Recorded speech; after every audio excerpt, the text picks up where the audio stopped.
Continue de les bénir et de les protéger. Ce matin, on va regarder un texte merveilleux.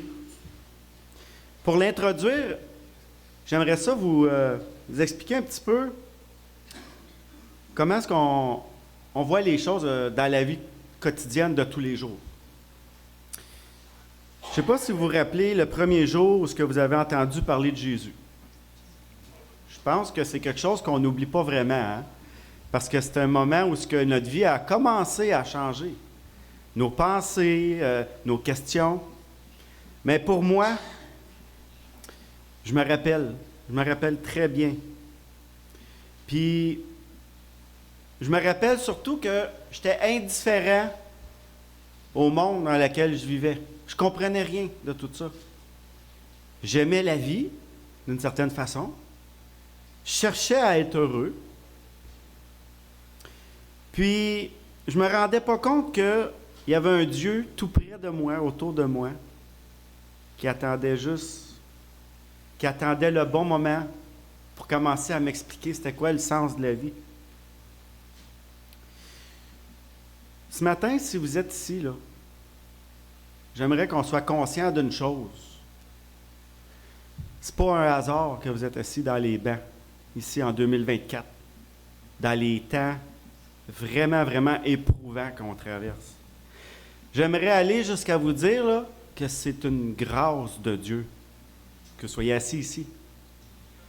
Que tu connaisses le Seigneur ou que tu ne le connaisses pas ce matin, tu as un privilège d'être ici. Puis je pense qu'on ne le réalise pas parce que ça devient une habitude pour nous, les enfants de Dieu, de venir à l'église le dimanche, le mercredi soir. Ça devient une routine, malheureusement. Une bonne routine, mais une routine quand même. Mais est-ce qu'on est conscient de ce cadeau-là? Que Dieu pourvoit encore un endroit, en 2024, ici au Québec, en Outaouais, à Thurso, qu'on peut se rassembler autour de sa table? Je ne pense pas qu'on les réalise. Puis, un jour, Dieu a touché notre cœur, puis il n'était pas à l'intérieur encore. Il était dehors. Dieu tournait autour de nous. Ce jour-là, rappelez-vous, la première fois que vous avez entendu parler du Seigneur. Parce que c'est à partir de ce jour-là que tout commence à changer dans nos vies. On ne le réalise pas sur le moment, on ne le sait pas, on ne comprend pas. Mais on est déjà en train de prendre un tournant dans notre vie à ce moment-là. Parce que les questions qu'on a de notre existence, de qu'est-ce qu'on fait ici, d'où est-ce qu'on vient, où est-ce qu'on s'en va, Dieu est déjà en train de commencer une œuvre dans nous. Il est déjà en train de commencer à nous préparer, à nous enseigner qu'est-ce qu'on ne savait pas, qu'est-ce qu'on ne comprenait pas. Pas pour dire qu'on va tout comprendre. On va tout comprendre quand on va arriver en haut. Mais si vous êtes ici ce matin, là, c'est parce que Dieu est soit en train de commencer quelque chose avec vous, ou il est en train de le continuer. Puis c'est ça une grâce, c'est ça la grâce de Dieu.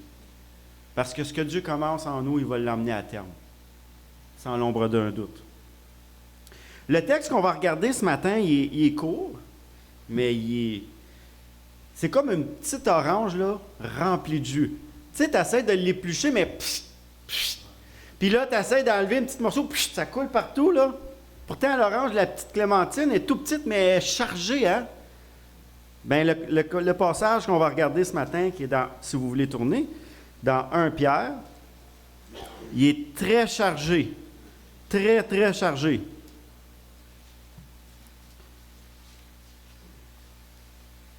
Souvent, on a l'habitude, quand on prépare un message, on va passer à travers d'une quinzaine de versets souvent. Tu sais, pour être dans le contexte, puis bien comprendre. Mais là, ce matin, là, vous allez voir, dans 4 versets, ça va être les 4 versets principaux, il y a du jus dans l'orange. Il y a vraiment beaucoup de jus. Mais avant d'aller dans ce texte-là, je veux qu'on regarde ensemble la façon que Pierre il s'adresse. Les versets 1. Bien, le verset 1 et 2, dans 1 Pierre 1. Pierre, apôtre de Jésus-Christ, à ceux qui sont étrangers et dispersés dans le pont de la Galatie, la Cappadoce, l'Asie, la Bithynie. Bon, mettons, j'arrête ça là. Vous allez dire, hey boy, ça ne s'adresse pas à nous autres pantoute. Puis vous auriez raison. Mais on continue au verset 2. C'est là que ça change un peu les choses. Et qui sont élus selon la préscience de Dieu le Père, par la sanctification de l'Esprit, afin qu'ils deviennent obéissants et participants à l'aspersion du sang de Jésus-Christ, que la grâce et la paix vous soient multipliées.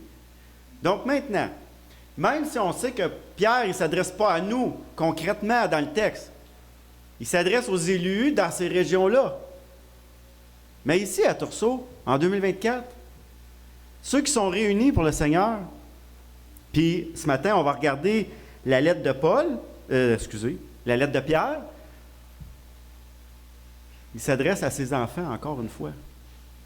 Donc, on peut très bien faire le pont entre ce que Pierre dit à ces gens-là et nous aujourd'hui. Parce que les élus de Dieu, selon la préscience de Dieu, c'est-à-dire, Dieu connaissait d'avance ceux qui étaient pour se repentir. Parce que Jésus a dit, allez prêcher la nouvelle à toute la création. Puis il a dit, allez prêcher que les gens doivent se repentir et demander pardon pour leurs péchés.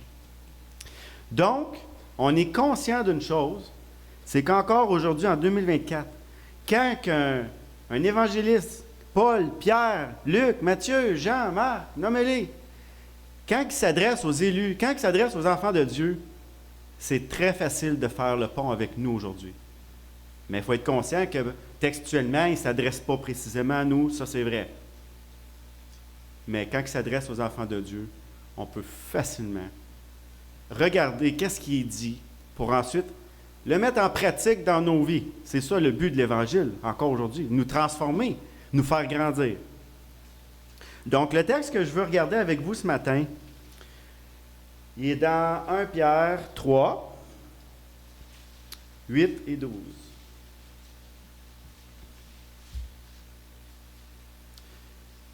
Le message ce matin, là, il est spécial parce que, oui, principalement, il s'adresse aux enfants de Dieu, c'est vrai. Donc, je souhaite de tout mon cœur que si vous êtes ici ce matin, que vous êtes tous des enfants de Dieu. Et si vous ne l'êtes pas, il y a une belle grâce qui va vous être annoncée ce matin. Parce que ce qu'on va regarder, Pierre, il parle aux enfants de Dieu, vous allez voir, pour hériter de quelque chose. En passant, le titre du message, c'est... Je suis parti un petit peu vite, je n'ai pas dit le titre. C'est hériter de la bénédiction. Les enfants de Dieu courent jour après jour pour annoncer l'Évangile avec joie, afin d'hériter la bénédiction. Mais comment hériter de la bénédiction? On va regarder ça ensemble ce matin. C'est quoi avoir des jours heureux? Une longue vie heureuse. C'est ça que Pierre parle ce matin. Donc, si tu es assis ici et tu ne connais pas l'Évangile, tu vas t'apercevoir que Dieu il a un plan merveilleux pour celui qui se repent. Puis si tu es un enfant de Dieu qui connaît le Seigneur, Dieu va parler un petit peu plus fort à notre cœur, à nous, ses enfants. Parce que la façon de vivre qu'on doit adopter, qu'on doit pratiquer, est complètement contraire à ce que la chair humaine a l'habitude de faire. C'est ça qui est merveilleux dans ce que Pierre il nous dit ce matin. Vous allez dire, ceux qui connaissent la parole de Dieu puis qui connaissent le contexte de Pierre, un petit peu avant ce qu'on va regarder, Pierre, il parle des autorités. Puis ensuite, après avoir parlé des autorités, comment on doit se soumettre à l'autorité, il s'adresse premièrement à la femme, puis ensuite à l'homme. Mais ce n'est pas sur ça que je veux mettre l'accent ce matin. Mais vous avez besoin de comprendre un petit peu que Jésus, il était en position d'autorité sur nous. Et c'est ça qui va avoir l'effet dans nos vies, les enfants de Dieu. C'est ça qui va nous faire dire le pourquoi que je dois vraiment mettre ça en pratique. Parce que si je voudrais tout vous expliquer ce passage-là avant, il faudrait que le message dure au moins 2-3 dimanches. Mais je veux vraiment mettre l'accent ce matin sur ce que Jésus a demandé. Tout le contexte avant, c'est pour démontrer la puissance de Jésus et comment il veut qu'on vive. C'est sûr, on doit apprendre à respecter les autorités autour de nous. C'est très important. Puis je voulais souligner ça avant d'aller dans le message pour qu'on puisse bien comprendre l'importance d'obéir à Jésus, à la parole de Dieu. Ce n'est pas juste un texte écrit comme ça avec des paroles en l'air. Je vais vous lire les versets 3, dans le chapitre 3 de 1 Pierre, les versets 8 à 12. Enfin, soyez tous animés des mêmes pensées et des mêmes sentiments, pleins d'amour fraternel, de compassion et d'humilité. Ne rendez point mal pour mal ou injure pour injure. Bénissez au contraire, car c'est à cela que vous avez été appelés, afin d'hériter quoi? C'est quoi qui est écrit dans vos Bibles? La bénédiction. On va regarder ça ensemble tout à l'heure. Si quelqu'un, en effet, veut aimer la vie, admettons qu'il y a des enfants de Dieu ce matin, j'espère, puis admettons qu'il y en a qui ne sont pas enfants de Dieu, là, ici, là. Qui ne veut pas aimer la vie? Qui ne veut pas aimer la vie? Que tu sois enfant de Dieu ou pas. Si quelqu'un, en effet, veut aimer la vie, puis avoir des jours heureux, qui ne cherche pas ça? Qui? Trouvez-moi-en. La deuxième partie du verset. Qu'il préserve sa langue du mal et ses lèvres des paroles trompeuses. Wow! On va regarder ça aussi tout à l'heure. Ça c'est dur.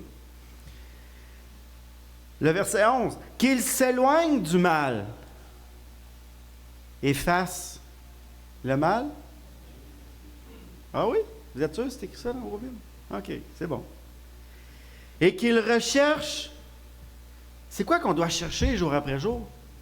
La paix. Si on aurait le temps, là, je vous partagerai mon témoignage ce matin. Parce que moi, la paix, là, je la cherchais en tabarnouche. Mais bon, c'est un autre chapitre, ça. Qu'il la recherche, la paix, et la poursuive. OK, vite fait, là. Je sais, je vais y revenir tantôt, mais qu'il la recherche et qu'il la poursuive. Ça veut dire qu'il ne faut jamais t'arrêter de chercher la paix. On va voir c'est quoi et c'est qui la paix tantôt. Car les yeux du Seigneur sont sur les justes et ses oreilles sont attentives à leurs prières. Mais la face du Seigneur est contre ceux qui font le mal.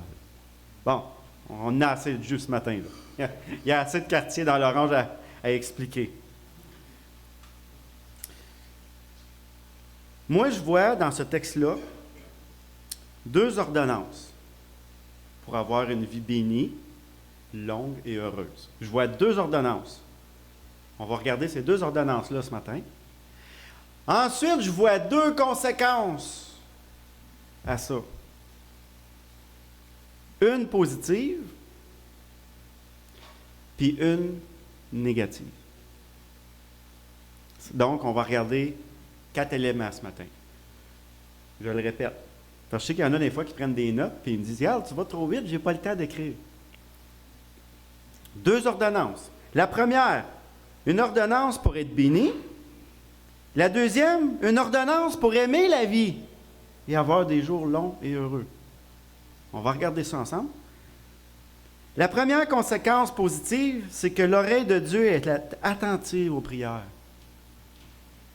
Puis la deuxième conséquence, qui est négative, c'est que le Seigneur il est contre ceux qui font le mal. Ça fait mal. Tu ne veux pas avoir le Seigneur contre toi. Vraiment pas. Donc, la première ordonnance qu'on va regarder ensemble. Je vous répète, je vous relis les versets 8 et 9. 8 et 9. Je tourne de page. Soyez tous animés des mêmes pensées et des mêmes sentiments, pleins d'amour fraternel, de compassion et d'humilité. Ne rendez point mal pour mal ou injure pour injure. Bénissez au contraire, car c'est là que vous avez été appelés afin d'hériter la bénédiction. Je vous explique. Qu'est-ce que Pierre essaie de dire ici? Pour être béni, comme je disais tantôt, qui ne cherche pas à être heureux et à être béni? Nous, les enfants de Dieu, on est appelés, c'est écrit textuellement dans le texte, on est appelés à changer certaines choses dans nos vies. Des choses qu'on ne connaît pas, que si l'Esprit de Dieu ne nous le révèle pas par sa parole, premièrement, et ensuite dans notre cœur, on ne peut pas vivre comme ça. L'être humain, il n'est pas comme ça. Il n'est pas normalement comme ça. Animer des pensées, des mêmes pensées. Qu'est-ce que Pierre veut dire ici? Animer des mêmes pensées. Il y en a un qui est soudeur, l'autre qui est plombier, l'autre travaille dans la viande. Il y en a un qui travaille sur construire des routes, il y en a un qui est ingénieur, il y en a un qui est architecte, il y en a un qui est électricien, il y en a un qui fait des toitures, l'autre fait des fondations, il y en a un qui creuse des trous toute la journée avec une pépine, il y en a un qui répare des ordinateurs. Je ne sais pas si j'ai identifié tout le monde, là, mais en tout cas, je dois en avoir identifié une couple. Il y en a un qui tire des joints, il y en a un qui fait de la musique. C'est quoi avoir les mêmes sentiments, les mêmes pensées? Parce que chaque jour, là, celui qui coule du ciment, là, lui, il pense à préparer ses formes, à plier le gars de ciment, à avoir le bon mix, la bonne température. Il se prépare pour ça. Tu sais, on a tous, chacun, nos choses à penser. Mais qu'est-ce que Jésus veut dire? Pierre, quand il dit « Ayez en vous les mêmes pensées ». Il y a une chose que je dois vous dire. Si on ne lit pas la parole de Dieu, si on ne la lit pas, on n'aura pas les mêmes pensées. Il n'y a que dans la parole de Dieu qu'on va trouver c'était quoi la volonté de Jésus, la volonté de Dieu dans nos vies. Et c'est seulement en lisant la Bible qu'on va l'avoir. Oui, c'est sûr, le dimanche matin, moi, je vous expose un petit texte, 4 versets à matin. Mais c'est rien, ça. C'est rien, c'est pas assez. Dimanche en dimanche, c'est 52 dimanches dans l'année. La Bible est 66 livres. Regardez l'épaisseur, là. Si on veut être animé d'une même pensée, d'un même sentiment, de faire la volonté de Jésus pour être heureux et pour être béni, on doit lire la parole de Dieu et regarder ce que Jésus désire pour nous. Il veut qu'on grandisse. Il veut qu'on mette la main à la pâte dans sa mission, qui est d'annoncer l'Évangile autour de nous, et il veut qu'on soit heureux. Et Jésus veut nous bénir. Donc, pour avoir toutes ces choses-là, on doit avoir un but commun. Un but commun. Grandir ensemble dans la parole de Dieu, en n'oubliant pas notre grande mission. Parce que souvent, on veut grandir, on veut devenir grand et fort. Hein? Si tu parles à un enfant et tu lui demandes « C'est quoi ta hâte? » Il va te dire « J'ai hâte d'être grand et d'être fort. » Hein? Souvent, ils vont dire ça, surtout les petits garçons. On veut tous grandir dans la parole de Dieu. On veut tous avoir la paix, la sagesse qui vient dans ce livre-là. On la veut, on la court après. C'est ça, être animé de même pensée, de même sentiment. Mais si on ne connaît pas la parole de Dieu, on va avoir de la misère à avoir ce même but commun-là. C'est très important. Première chose que Pierre cite ici, pour hériter de la bénédiction. Ensuite, il dit, plein d'amour fraternel, de compassion et d'humilité. Oh boy! Hey! Amour fraternel, compassion, humilité. Bon, là, je pourrais aller dans 1 Corinthiens 13 puis lire 1 Corinthiens 13. Mais je sais, vous le connaissez bien. On doit pratiquer ça, ces choses-là. On n'est pas normalement capable de toutes les faire à 100%. Tout le temps aimer, très fort. Tout le temps être animé de compassion envers tout le monde et rempli d'humilité. Malheureusement, on manque de ces 3 choses-là très souvent. Mais on est appelé à vivre comme ça. Et si Dieu nous appelle à vivre comme ça, puis qu'il nous donne son esprit, croyez-vous qu'on ne sera pas capable? Est-ce qu'on manque de foi à ce point-là? On doit faire un petit exercice là, de conscience. Si Dieu nous donne son esprit, il nous demande d'agir et de vivre comme ça. Est-ce qu'on croit qu'on est capable? On doit croire qu'on est capable, parce que c'est la volonté de Dieu. On est appelé à ça. Et si on est appelé à ça, et que Dieu nous donne ce pouvoir-là, c'est quoi qu'on va recevoir au bout? Une bénédiction. Des bénédictions. J'aimerais dire que la compassion, elle va grandir égale à l'amour qu'on va déverser aux autres. Parce que la compassion, c'est un sentiment de penser aux autres. Hein? Tu ne peux pas avoir de la compassion pour toi-même. Hein? Je pense pas que ça existe, ça. Hein? Aimer son soi-même, là, prendre soin de son soi-même, là, je pense pas que c'est ça ici. Là. Quand on parle d'avoir de la compassion, là, c'est automatiquement un geste posé envers les autres. Un geste d'amour, tu sais, sentir la chaleur de quelqu'un qui t'approuve, là. Quelqu'un qui t'entoure de ses bras quand tu en as besoin. Là. C'est ça de la compassion. Là. Ça ne veut pas dire qu'on approuve tout ce que la personne a fait. Là. Parce que la personne, des fois, elle peut avoir fait des choses bien pas correctes, mais elle a quand même besoin de se sentir aimée. Il faut faire la différence entre ce que les gens font et ce que les gens sont. Puis l'humilité, bien ça, c'est, rapidement, c'est de ne pas aspirer à des choses élevées. C'est de se présenter devant quiconque comme étant plus petit que lui. C'est ça l'humilité. Et surtout devant quelqu'un d'autre. Devant qui qu'on doit être le plus humble? Devant le Seigneur. On ne peut pas y cacher rien. On ne peut pas y mentir à lui. On doit être humble premièrement devant le Seigneur.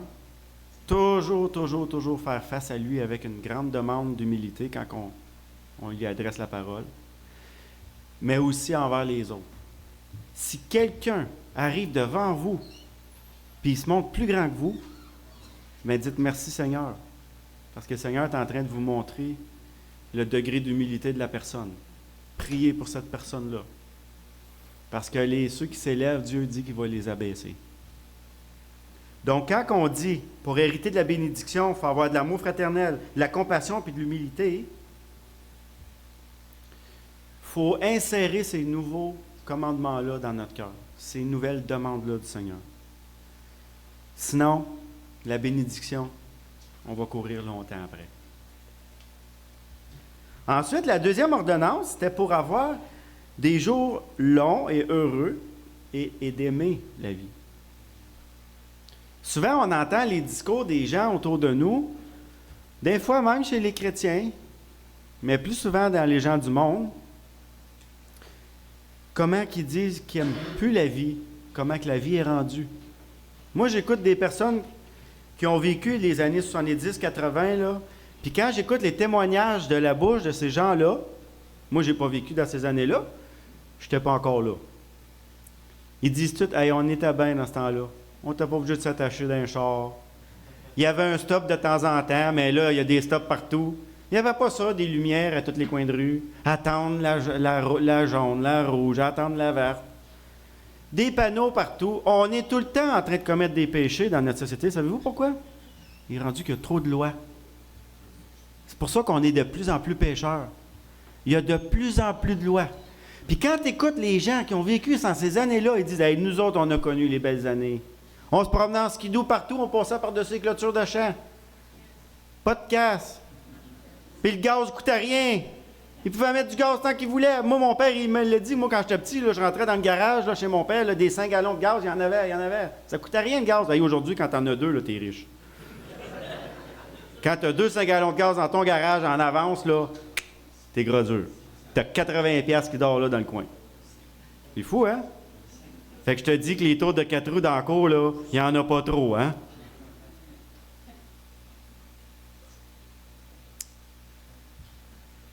Je vais vous lire les versets 10 et 11.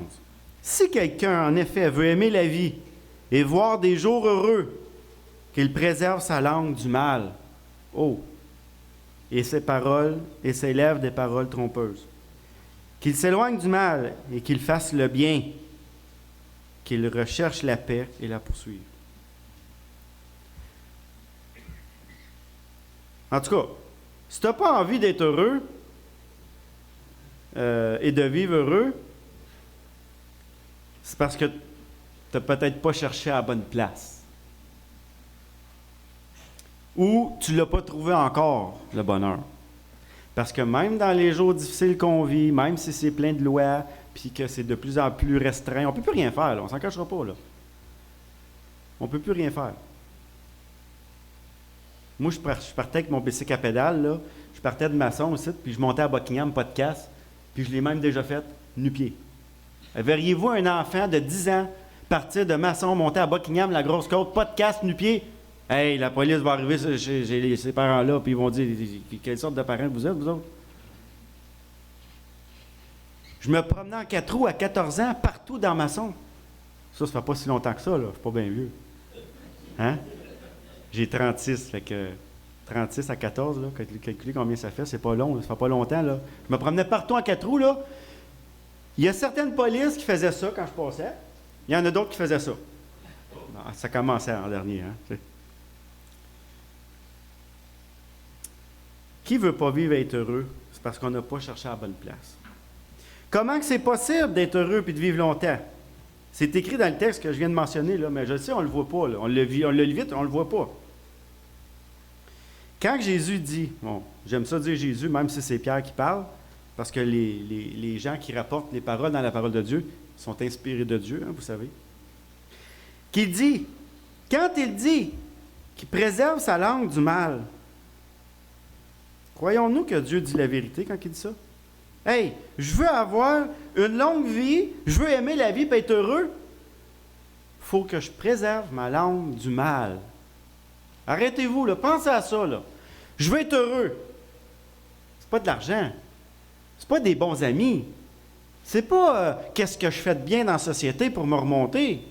Ou bien paraître pour être heureux. Ou avoir de l'air au-dessus de mes affaires. C'est quoi que la parole de Dieu dit? Il n'y a jamais personne qui vous a expliqué ça de même. Je suis convaincu. Je suis convaincu qu'il n'y a jamais personne qui vous a dit, si un jour ils ont vu que vous étiez malheureux, ils vous ont sûrement dit, « Hey, je suis là pour toi, lâche pas, là. Lâche pas. Hey, combien de fois qu'on se fait dire ça? Lâche pas, tu vas l'avoir, hein, les gens du monde. Lâche pas. Lâche pas, tu vas être heureux. Tu vas le trouver, le bonheur. » Eh boy, ça fait 10 ans que je ne l'ai jamais trouvé. Pourquoi? Parce que la parole de Dieu dit, préserve ta langue du mal pour être heureux. Voyons. Québécois parlant français, là, c'est ironique, hein? Dans notre culture, à nous autres, là, quand tu regardes comment on parle et qu'on agit, là, on ne l'a pas appris, ça. Clairement. Clairement qu'on ne l'a pas appris. Mais Dieu nous fait une grâce ce matin. Il nous le dit dans sa parole. Fait que si quelqu'un veut commencer à être heureux à partir d'un matin, là, qui préserve sa langue du mal. Hey, quelque chose, hein? Croyons-nous que ça peut être possible en faisant ce que Dieu dit qu'on va être heureux? Hein? Moi, je le crois. Moi, je le crois. Dieu dit la vérité, puis il ne ment pas, puis il ne se trompe pas. Puis si la vie éternelle, elle se reçoit par la repentance de nos péchés en Jésus, comme qu'il le dit partout dans sa parole, qu'on le voit même dans l'Ancien Testament, il devait se repentir pour avoir les bénédictions. Bon, pour recevoir la vie éternelle, il faut se repentir. Mais il est aussi vrai de croire, pour nous, qu'on doit traiter durement notre langue, chaque jour, pour être heureux, aimer la vie et avoir de longs jours. Ça veut dire qu'aimer la vie, avoir de longs jours puis être heureux, ça dépend de comment je parle. Hey, on est-tu conscient de ça? Moi, je ne l'étais pas avant de le lire. Là. Je ne pensais pas que ça avait un impact de même tant que ça dans ma vie. Je vais être honnête avec vous. Là. Je l'ai lu souvent, ce passage-là. Je ne l'ai jamais vu comme ça. Si je veux être heureux, je sais, là, je me répète, mais je fais exprès, vous allez dire, hey, pour être heureux, il faut préserver notre langue du mal. C'est ça que vous allez dire en sortant d'ici. J'espère que ça va être incrusté dans votre cœur. C'est pas le fun d'emmener un message le dimanche matin, puis que mercredi, tu parles avec un de vous autres, puis que le gars ne se rappelle pas en tout de quoi tu as parlé. Là. C'est vraiment pas un bon signe pour le gars en avant, ça. Ça veut dire que tu étais vraiment plate ou tu étais vraiment hors sujet. Ça, j'aime pas ça, faire ça. Ça veut dire que je fais pas une bonne job. Donc, rapidement, ça veut dire qu'aimer la vie et être heureux, ça ne dépend pas de nous. Ça ne dépend pas de vous. Mettez-vous pas ce fardeau-là. Parce que le malin, il a un petit don pour vous mettre la culpabilité sur le dos. Tu n'es pas heureux, c'est de ta faute. Tu n'es jamais content de rien. C'est pour ça que tu es malheureux. C'est pas vraiment ça, non. C'est pas ça. Mettez-vous pas ce fardeau de culpabilité-là. La joie, aimer la vie, ne vient pas de vous. Ça vient de Dieu. C'est un cadeau de Dieu. Quand vous voyez quelqu'un, un enfant de Dieu qui est heureux, épanoui, comblé, c'est parce que Dieu l'a fait pour lui dans sa vie. C'est parce que Dieu a déposé ces valeurs-là dans son cœur. Vous voulez l'avoir, vous voulez le vivre, vous voulez le savoir comment faire. Faites attention à comment vous parlez aux autres. C'est aussi simple que ça. Puis c'est pas Carl là, qui vous dit ça. Là. Ça vient pas de moi. Là. J'espère que c'est tout écrit dans vos Bibles, comme dans la mienne. Humainement, moi, là, je ne vois pas de rapport. Je ne vois pas le rapport à pourquoi que ça aurait un effet dans ma vie d'avoir des longs jours et d'être heureux. Mais quand tu rentres en profondeur dans la parole de Dieu, tu t'aperçois que c'est toujours ce qu'on fait qui détermine ce qu'on va recevoir. C'est comme ça que Dieu fonctionne. Ça ne dépend jamais de toi-même. C'est comme une bascule, c'est comme un boomerang. Ce que tu lances, c'est ça qui te revient. Hein? Si tu lances un boomerang rouge, c'est un boomerang rouge qui te revient. C'est la même chose. Sauf que Dieu, il le dit clairement, qu'est-ce qu'il faut faire. Pierre, il va loin, il va creux. Parce que ça, là, c'est des changements dans nos cœurs qui sont bien durs à faire. Encore une fois, par nous-mêmes, c'est impossible. Pourquoi ça prend de l'humilité? Parce qu'il faut que tu te l'avoues dans ton cœur que tu as besoin de changer ça. Ça prend une dose d'humilité plus grande que l'orgueil qui est dans notre cœur pour écraser cette manière de penser-là dans la chair. Mais c'est ça que Dieu fait chaque jour. C'est des miracles comme ceux-là que Dieu fait. Vous aimez ça, voir des miracles? Vous êtes à la recherche de miracles? C'est des miracles comme ça que Dieu fait dans le cœur des gens. Il nous transforme le cœur. C'est ça qui est important. C'est le cœur du monde qui est malade. C'est pour ça que ça va mal. C'est pour ça que c'est mal géré. C'est pas de leur faute. Ils sont dans la chair, ils sont dans le péché par-dessus la tête. Ils ne connaissent pas la grâce de Dieu. C'est ça que ça doit faire dans nos cœurs chaque jour. Nous transformer.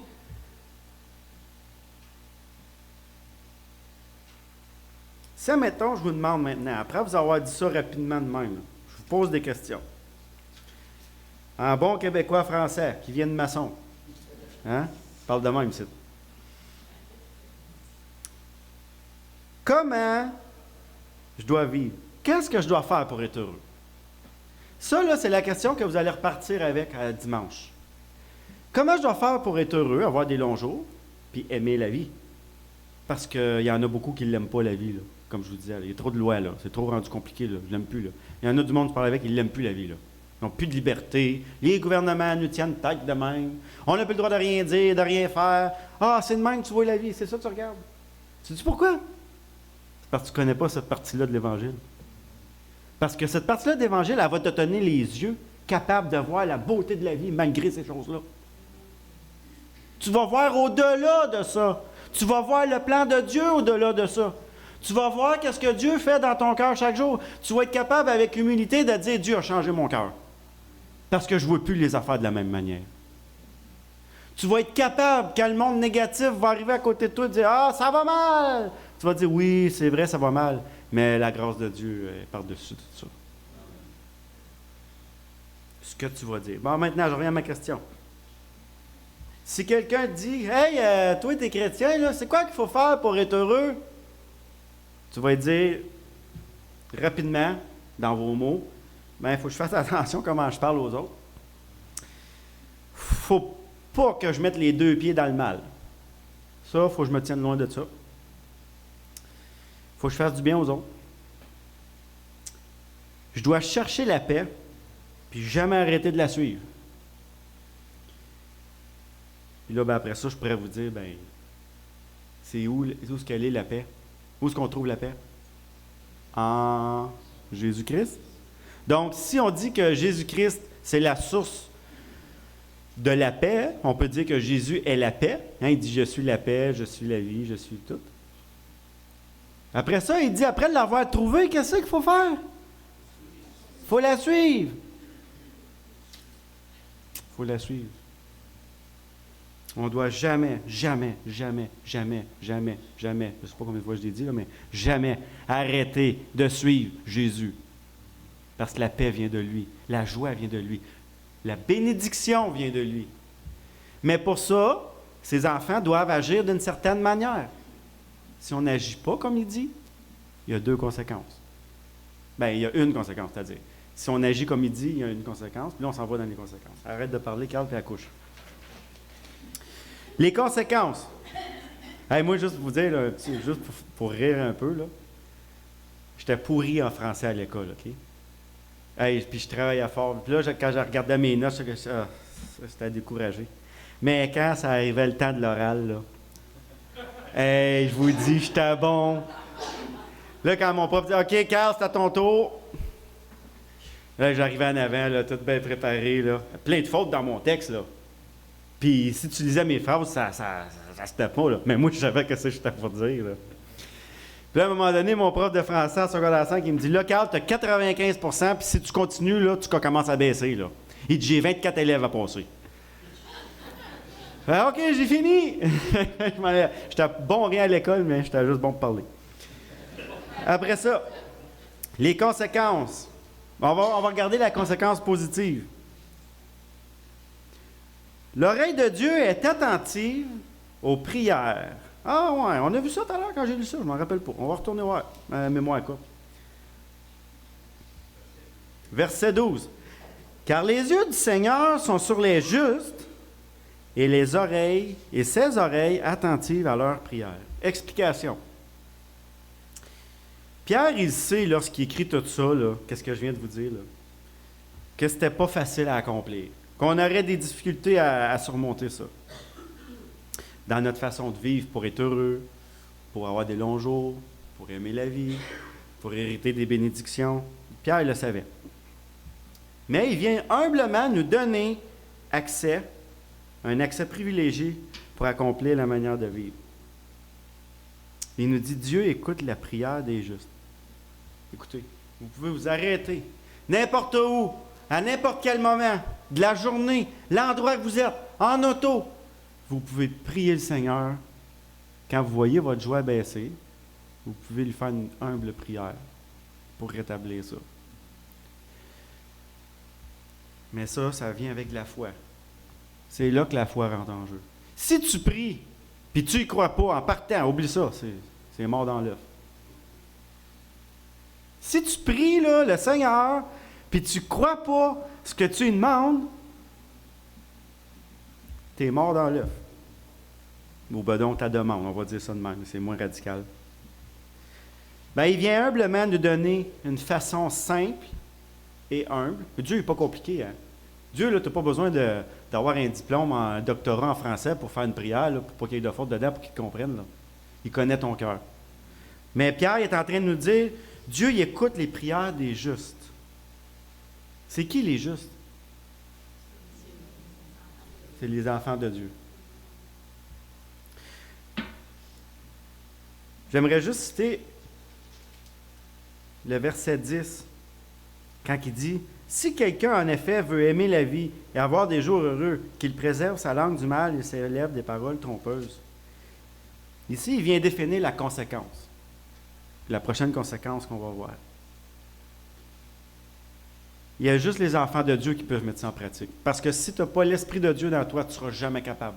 Ça ne marchera pas. Fait que finalement, c'est quoi la réponse de ça? Tu ne seras jamais vraiment heureux. Ça va être superficiel, ta joie. Ça va être temporaire, de courte durée. Elle va être vaine.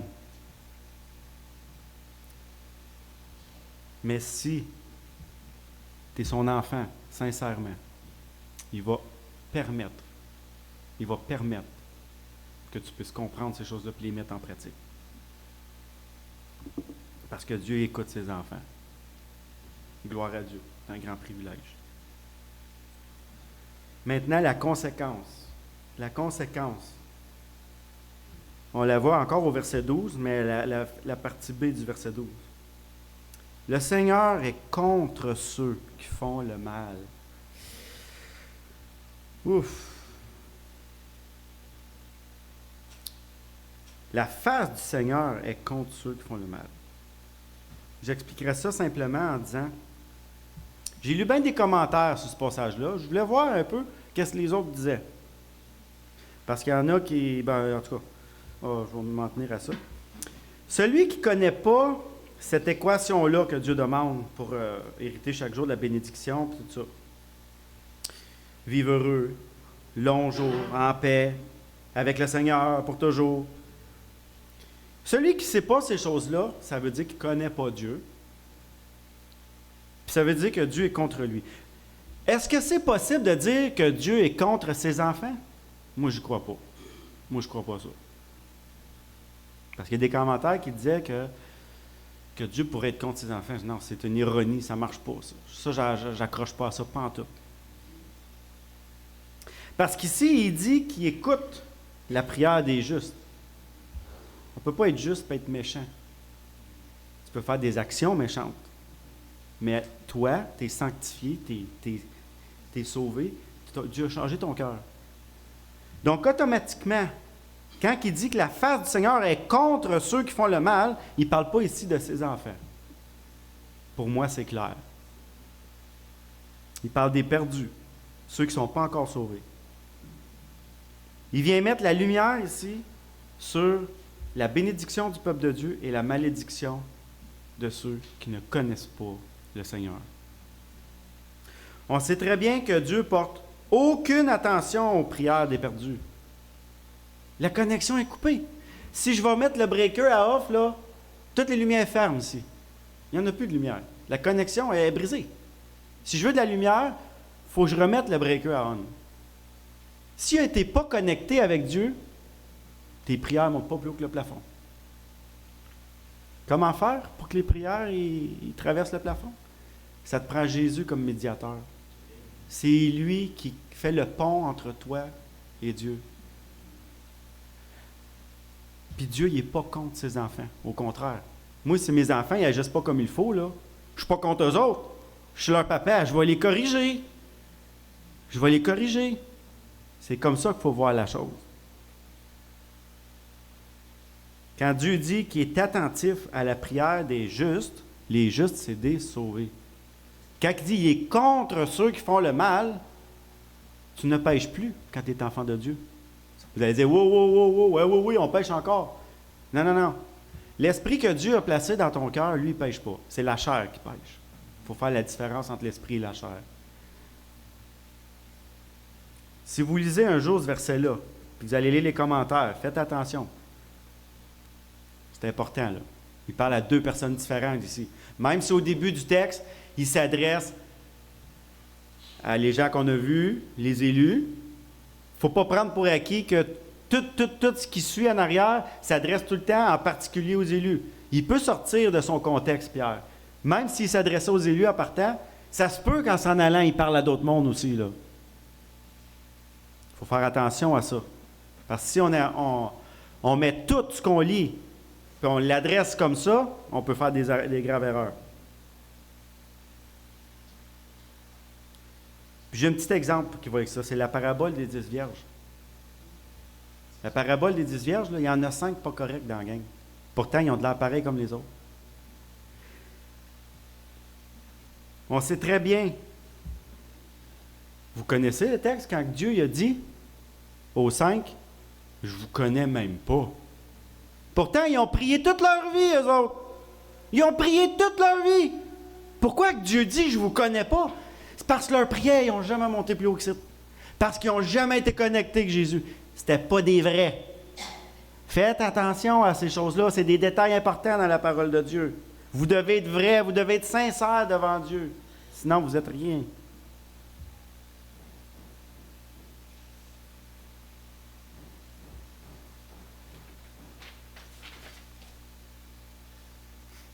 En 4 petits versets, on a vu ce matin comment on doit vivre pour être heureux, puis avoir des longs jours heureux, remplis de bénédictions.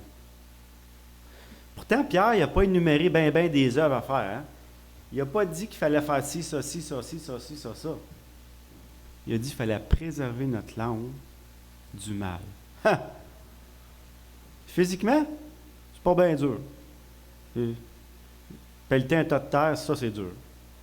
Ça, tu vas suivre. Tu vas avoir mal dans les bras, tu vas avoir mal dans le dos, tu vas avoir mal dans les jambes, tu vas avoir mal dans le cou. Parce que là, à force de lever tout le temps sur le même bord, tu vas t'avoir tiré ça ici. Ah, je le sais, moi, j'aime ça pelleter. J'aime ça faire pomper la patate un peu. Mais autant que ça a l'air anodin, ce petit muscle-là, là, Il y a d'autres passages dans la parole de Dieu qui dit c'est lui qui fait les plus grands ravages. Vous devez la dompter.